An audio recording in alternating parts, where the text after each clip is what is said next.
What's good? I'm Prez, aka Cheap Allegations Poppy, aka Get Fit Poppy, aka Future Penthouse Poppy, and I'm with who I'm here with. You here with T Roy, aka Reezy from the Bay Area, Frisco, California. You know what I mean? What you been working on? Oh man, working on this new project right here. You see my background, man.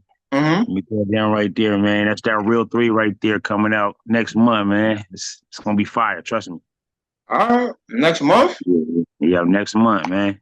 Yeah, September 29th it'll be out everywhere on every streaming platform all over the world. All right, so Yeah. so you just been recording, working on getting the project out this entire summer. Yeah, I've been working on this project. Also been promoting my last project, my Real Two. And then also I'm working on my next project too, Cognac and Cufflinks that I'm about to drop on my grandmother's birthday in November. So that's like the big Godzilla album that everybody's waiting on. Yeah. You said cognac and cufflinks. Why did you Yeah. choose cognac and cufflinks as the title? As a title, oh man, because I love cognac and that's a family drink. And also cufflinks. My grandmother gave me my first pair of cufflinks when I was a kid. Hmm. So I just wanted to do something, to represent her, show her how much I love her, all that good stuff. So I just did an album for her. So it's called Cognac and Cufflinks. Yep. Well, what was if you mind me, I'll ask. What was the family's drink of choice at the reunion and at the family kickbacks? Oh man, Hennessy, man. Hennessy. Hennessy. Yeah. Man. Hennessy, Nah, man. So we have like Hennessy, regular Hennessy, XO, white so Hennessy, white you honey. know. Okay, Yeah. okay. Yeah, Mm-hmm. the kickbacks for the holidays The and the kickbacks cookouts for had the to be holidays, lit. yeah, like Memorial Day weekend, on the barbecue point, Hennessy on top of the chicken. You know what I mean? Hennessy on You top of don't the know nothing chicken. like, yeah. All They be like, right. you don't know nothing about this, youngster. Let me tell you something, boy. Yeah, what was it like growing up in the Bay Area? Oh man, it's fun, man. I grew up in San Francisco, so growing up in San Francisco, I got to introduced to a whole lot of different genres of music and people. So from like the Filipinos to the Mexicans to the Hmm. Asians, it was like everybody. Then also, it's a big old tourist trap too. So you get to meet people from all over the world that's coming out just to see, you know what I mean? Like come to the pier, see the water and all that good stuff. Hmm. So, what has Yeah. changed in the city, and what would you like to see changed in your city? What changed in the city, man? That .com shit, man. I hated that Really? all the tech when the tech world came. Well, the The tech gentrification came. Like, I feel you. Yeah, the gentrification, man. The tech world came, and then they be changing, and they buy out, sponsor like the stadiums and stuff, and change the name of the stadiums and all that other good stuff. But we got used to it. It's kind of good though. COVID did like a big hit, but I want to see the comeback is just the music culture to come back to the Bay Area. Cause so we used to have a lot of parties in San Francisco that's not really jumping no more. So I'm starting to see like slowly but surely it's starting to come back again. So I want to go to like, we had like jazz clubs and stuff like that in the city. Like little stuff, trinkets like that. I want to see some of that stuff come back. Just the music culture to come back to San Francisco. That's what I'm waiting for. What Hmm. what what artists did you gain inspiration from? Like, who did you grow up listening to? Who did you like try to emulate when you were starting to like rap? Oh man, I grew up listening to like Snoop Dogg, Ice Mm. Cube, Eazy, the West Coast legends. Also listening to JT the Bigger Figure, San Quinn, E40, the Click. That's all like the Bay Area rappers that we listen to. Too Short. When I started rapping, I try to emulate someone like I try to emulate like Snoop Dogg a little bit, just the style and the old school vibe mix into it like that when I started rapping. So sampling and stuff like that. So I started listening to Kanye West, Talib Mm. Kweli, also Most Def. So when I started rapping on a type of beats. So Jay Dilla beats, I started rapping over Jay Dilla beats first while I was in school. And then that's what took it on from there. Hmm. You remember your first song? Like, what did you write about when you wrote your first episode?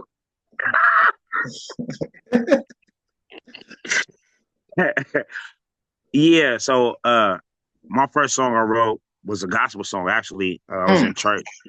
And I was telling moms I wanted to rap, and she was like, if you're gonna rap, you gotta do gospel music. So my first song was a gospel song. Did they say gospel music? Yeah, it was gospel music. Yeah, because she was a singer in the church. Mm. So my first song was a gospel song, and then the next song I wrote after that was a song that we did in school. So we called it "Little Kids Need to Stay in School." And I was in like 10th grade, and I had like a little rap group. And then it was like, oh, you want to rap? You got to rap to the school and stuff like that. So we was like, okay. So we did a song about little kids need to stay in school. Like that was funny. And then like the beat that we wrote over it was the Tupac Hit 'Em Up beat. Yeah, yeah. How y'all doing?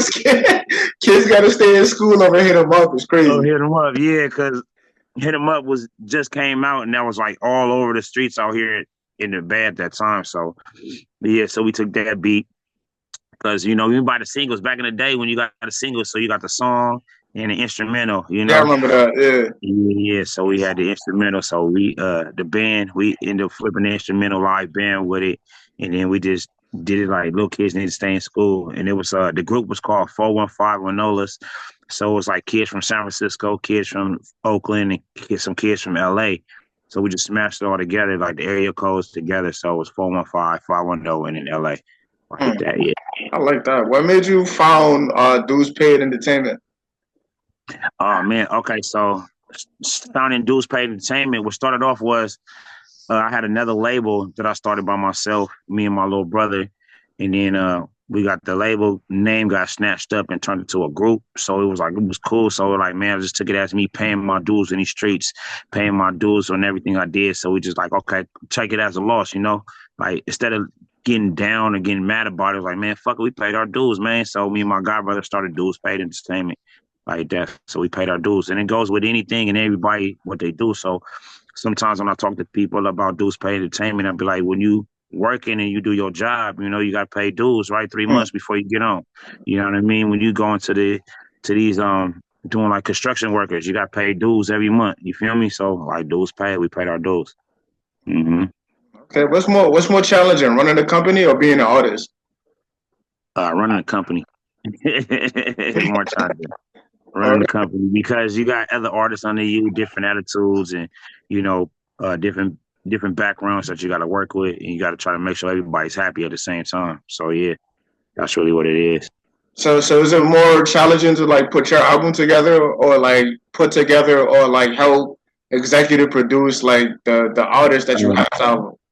executive produce the artist is more challenging because they got their feelings on the music that they think that is hot, and then you got to kind of like persuade them like you should try this or try something different, because also what we do is we try to talk about things outside of the box. Don't talk about what everybody else talking about. Don't talk about, yeah, we know you came from the streets, but can you rap about love? Can you rap about having fun? Can you rap about partying in the club? Like that. Just talk about something different because you don't want to sound like other homie next door to Everybody you. else, yeah. Yeah, yeah, yeah. It comes repetitive like that. He's saying the same shit, but 10 different ways. You know what I mean? Yeah, I know what you Like mean. I that. definitely know what you mean. Yeah. So it's kind of That's like just actually a good. opening up their mind to something different is the most challenging part. Yeah. So there's a lot of like, not to say creative differences, but a lot of creative pushbacks and all that. Yeah, yeah. Creative pushbacks. Yep. But it's good though. But we all family, so we laugh and joke. I know they get mad at me sometimes, but then they'll come back the next day and be like, "Oh yeah, you was right." He was right. Oh, that's the, and then you got the Yeah. biggest smile on your face when you hit Yeah, the big smile on my face, like I knew it, it. like yeah. But then also they do the same to me too when I do my music. So it's good. It's like, they tell me something different, like, oh, I think you should rap it like this, or you should say it this way. And I'll be like, all right, let me try it out. So I gotta take my own criticism too into when I'm making my own music too at the same time. So that's What, great. what's the studio sessions like? Oh man, studio sessions is crazy. So we'll send off the beat to each other and we'll write our lyrics down, but we won't hear each other lyrics until we go to the studio. And Hmm. then so you'll go in the booth and you'll rap your lyrics and I'll be outside the booth, And then when you get done, I'll go in and I'll do mine. And then we hear it all together. And when the song's starting to get like kind of like a quick mix, then that's when you hear each other verses. Be like, oh shit, okay, okay, like that. And also it's fun. We in there, we got Hennessy and Gorilla Milk. That's our mix right there. And So it's just gonna Hennessy, be fun. what is Gorilla Milk? I never heard of that. You never heard of Gorilla Milk? So Nah. Gorilla Milk is like it's Gorilla banana milk. So it's like a thicker liquor. So it's like it's like milk mixed with liquor. It's like 15 proof alcohol in it. Yeah. So Hmm. you mix it with Hennessy and it's real good. It was real good, man. So we drink that. And then so also like if you in the booth and we sit in the booth and we listen to you rapping, you get the gas in too hard. Sometimes we be like, blood, get out the booth, bruh. You killing the mic. like that. So like it'd be cool, and it's like uplifting in that, yeah, right there. And be like, oh, okay, wait till the world hear this, man. I'm telling you, blood, like that. So yeah, What's your daily routine like? what we rapping or Just in general, you do. You seem like you have a lot going on. So what's your daily routine like? oh yeah, get up in the morning, say a couple prayers, and then go work out. Then after I get through working out, then play with the kids and the family, make sure they all straight. And then after that, I head to work. And then when I get done with work, come back home and start working on music and feeding the kids. Mm. That's it. That's a great rapper's life. Rapping family. I had that. Yeah, yeah. You got to make sure my kids is my biggest fans. You know what I mean? So they listen to it all, and they also get at me too about different music that I do too. So they tell me what they like, what they don't like too. Which What is was great. that? The first time that happened when they came to you about a record and say, "I ain't really like that." How did you like? How did you Oh, react I to was like, oh man, I laughed at first, like, what you talking about? You don't know nothing about this. that? But I had to really sit back and really let it, listen to him, let him get out the critique. And it was cool. And I was like, okay. So I accepted that. And I went back in and redid the song for him and like that. And I was like, okay, is this better? And he was like, yeah, this is what I'm talking about. I'm like, okay, cool. And then my daughter, she always says, I'm going to run the company one day when you retire. Family business. I like that. I definitely like So, that. so that's great. That's it feels good, because I raised them in the studio. I got pictures with them sleep on the couch while I'm in the studio working on different music. So they've been around all their life. Mm. You know what I mean? So it's good now to get that critique on a new project and stuff like that. So it's good. You So got what? to trust their ear too, because they young, so they know what the youngsters are listening I to don't know what now. they know what they in tune. That's what's up. That's Yeah, definitely what's yeah, up. yeah, like When that. So that's good. when fans listen to you, what kind of impact and impression you would like to leave? Okay. When fans listen to me, I want them to my impact I want to give to them is fun times. So if they want to have a good time, they pop on one of my records to have a good time and dance. I want to leave a great impression for them to keep a smile on their face. Like, man, we getting ready to go to the club, or I just need something to uplift me. So they turn on my music and they uplift them and have them have a good time. That's what I want to leave for them. Hmm. Hmm. Uh, what is somebody? Like Hmm? every time you turn on that Marvin Gaye music, how that make you feel? Like creating kids. Yeah, you know what I mean? Yeah. You know what I mean? Like, so that's what I'm shooting on like that. I want to make classics, something they Hmm. can listen to 20 years from now. Their grandkids be like, my great grandkids gonna be slapping me like, man, my granddaddy was tight. Like But that. It's you cool to want get, one of those. You want one of those legacies where they be like, when people get older and they put your music on to the young ones, like, yo, what you know about that? yeah, yeah, yeah, like that. Yeah, what you know about this? Yeah, right. It's for real. Because I remember this funny. Me and my mom talked about it the other day. So Ice Cube came out with "Today's a Good Day." You know what I mean? Like, ooh, ah, ooh, ah. I didn't know it was a sample. I just knew that song. So when I heard the original, and I was getting mad, I was like, "They stole Ice Cube's song, mom!" And then she was cracking up, like, "Boy, like he sampled this," and I was like, So then that's when I got introduced into sampling and started going through like all the old school records and stuff like that. So I started laughing, like, oh man, this is crazy. So yeah, that's when they hear, you don't know nothing about this. And I'm like, okay, cool. So maybe one day somebody start sampling my music, and to the new generation. So that's what I want to do too. That's, that lets you know you got classics. That's a fact. That's definitely fact. So, what are some of the goals you would like to achieve as an artist and a businessman? Oh man, as an artist, my goal as an artist, I want to do a world tour as an artist. Hmm. That's one goal I'm shooting for. I want to go on tour overseas with the music. So that's one of my goals as an artist and a businessman. I want to do. As a businessman, I want to see all my artists, get to the level of success that they dream about. That's what I'm pushing for them all. Yeah, as a businessman. Give me some cities that will be on our world tour. Oh man, the world tour. I want to hit Germany. I want to hit Russia, Australia. Um, I want to hit Italy. That'd be lit too. Definitely want to touch Italy Italy. one time. Italy, yeah. I have a good time in Italy. I think I was Italian in my past life. Yeah, That's some dope places to visit. I ain't gonna lie. yeah, Japan be lit, and I want to do a concert in China. I ain't heard nobody do nothing in China yet, so Man, I don't know what the legal, like, how legal yeah, that is, because yeah, I they, don't they, know. they different as a country, so I don't know. Yeah, but yes, me and my brother Top Cat, we working on a project called Adventures of Top Cat and T Roy. And we got a Chinese lightweight beat we rapping over. So definitely I want to touch China. So that should be lit here. You So trying to improve. You trying to bring peace between the nations. Like I hit yeah, up. yeah, yeah, yeah. So I don't know when the last time they had an artist tour or do a concert in China. oh yeah, I don't know, man. I'm gonna find one of them. I'm gonna find one of them pop artists out there too, and have them do a song with me. So they can't do nothing but open up to me. you know. All right. Give me some dream collabs that you would like to have, like artists that you haven't worked with or that you would like to work with. Oh, okay. Be great. I want to work with Justice League, man. I want to Hmm. Justice League. I want to work with Justice League. I think that'd be fire. I want to work with Justice League. That'd be a dream one right there come true. Who else? I like to do a song with Young Jeezy. That'd be great too. I think that'd be fire. Who else? Oh yeah, and the big homie Foggy Water. Definitely want to do one with him. Got to get a legend on there. Hmm. So I think that'd be lit. Yeah, and like my main dream collabs right there. All right, I like that. I definitely like that. Justice League, Jeezy back outside too. Jeezy just got Yeah, divorced. yeah. He He went, just he went. He he got the was out leather here vest yesterday on. at the Yeah, Summer Jam. He was at the yeah. Summer Jam yesterday, and that was cool. But I can't wait till he come back out here to do the play tour, the Hmm. playlist tour. All I've been right. like pushing for him. Yeah, so that's gonna be lit. Yeah, yeah. So I got a couple more questions. Are you a sports fan? Yeah, I'm a sports fan. Yo, what's your favorite team?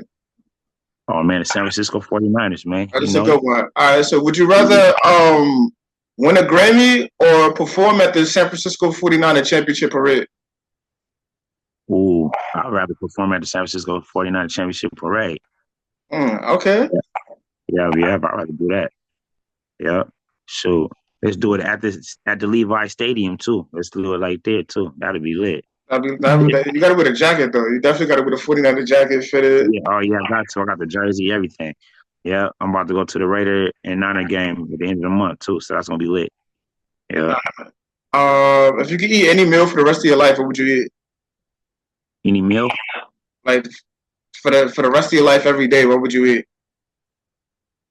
Damn.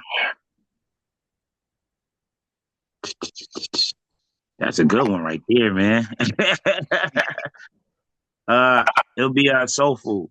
Soul food. All right. Yeah, some soul food. Like I need fried chickens, candy yams, the greens, the whole nine. Neck bones. Yep.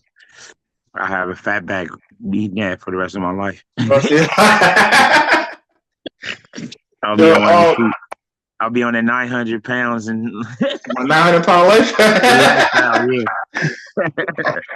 I'm gonna ask this question to everybody. It's a crazy political year. Are you voting this year? Yeah, I'm voting this year. Yeah. Are we voting for Harris or Trump? Oh, damn, this is hard right there. I feel like I'm on Drink Champs right now. Can I take a shot? Take a shot. Nah, because she is from out there. Kamala Harris is from out there. So I gotta really look into Harris. Me and Harris, we got a bad history, Back when really, I was in the streets, she was locking a lot of my homies up for weed and little weed shit like that. Trump, he cool, he a businessman. Trump did bring like a lot of money back to the United States, like I gave him that part, but otherwise than that, like, everybody like you want that stimmy money. I didn't get the stimmy money. Shit, that nigga made sure I stayed employed during while everybody else took off. I was doing at that time I was doing solar and AC, so I'm outside. So I got to keep my job. I was still out there hustling. I understand the housework that whole year. So that made me feel good when Trump, did that part for us. So he kept me working. So I kind of rock with him on that one. But it's kind of hard right now. I don't know. Really got to look into it and see what they doing, what they talking about and what they gonna do. But it'll be good to see a female in there to really take over office. We all been raised by our mothers, and I know a lot of people been raised by single moms and shit like that too. So I'll give her a chance to see what she do.